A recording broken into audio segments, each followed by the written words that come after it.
الرحمن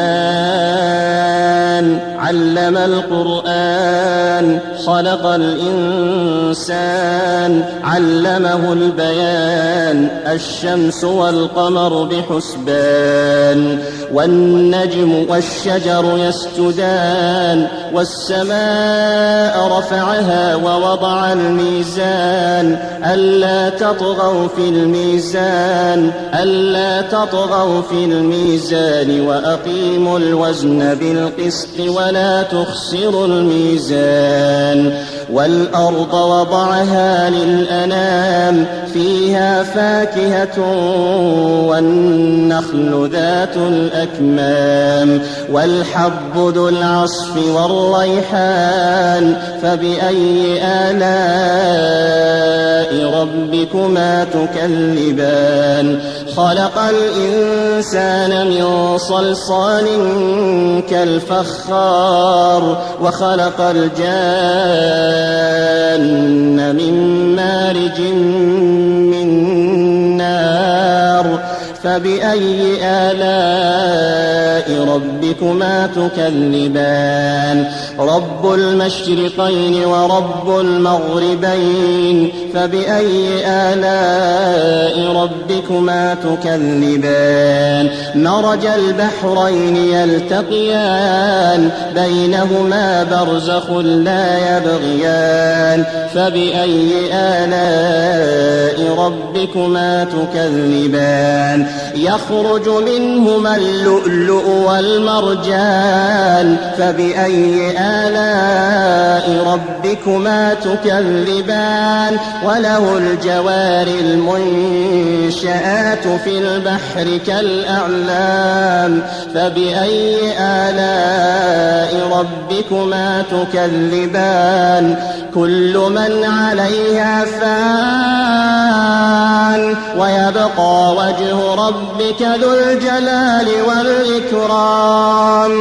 كل من عليها فان ويبقى وجه ربك ذو الجلال والإكرام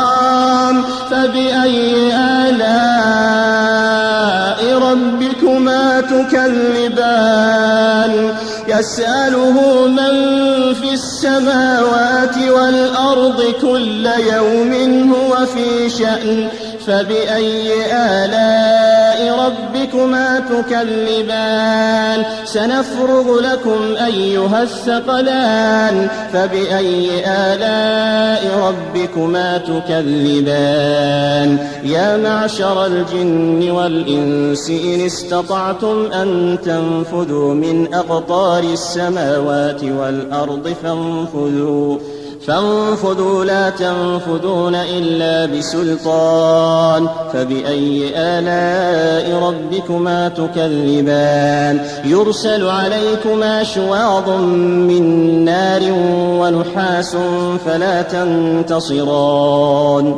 فبأي آلاء ربكما تكذبان فإذا انشقت السماء فكانت وردة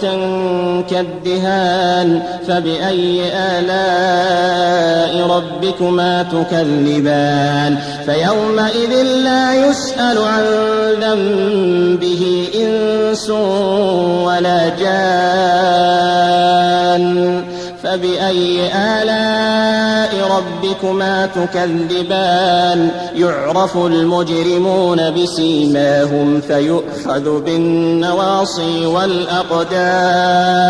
يعرف المجرمون بسيماهم فيؤخذ بالنواصي والأقدام يعرف المجرمون بسيماهم فيؤخذ بالنواصي والأقدام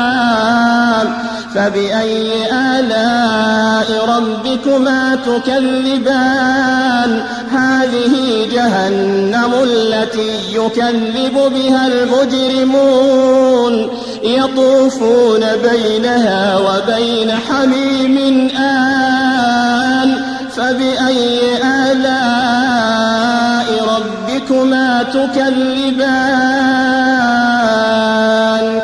ولمن خاف مقام ربه جنتان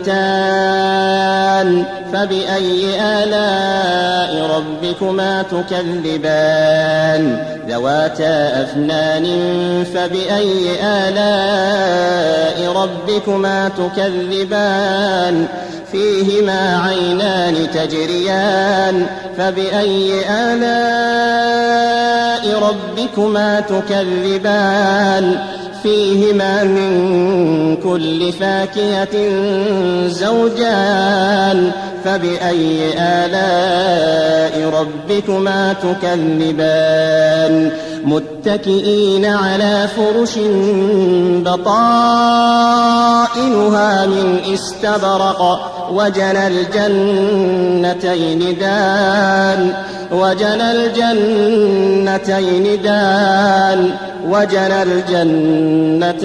دان فبأي آلاء ربكما تكذبان فيهن قاصرات الطرف لم يطمثهن إنس قبلهم ولا جان فبأي آلاء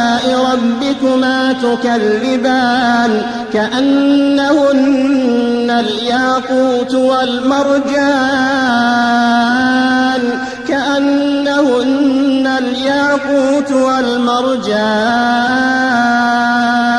فبأي آلاء ربكما تكذبان هل جزاء الإحسان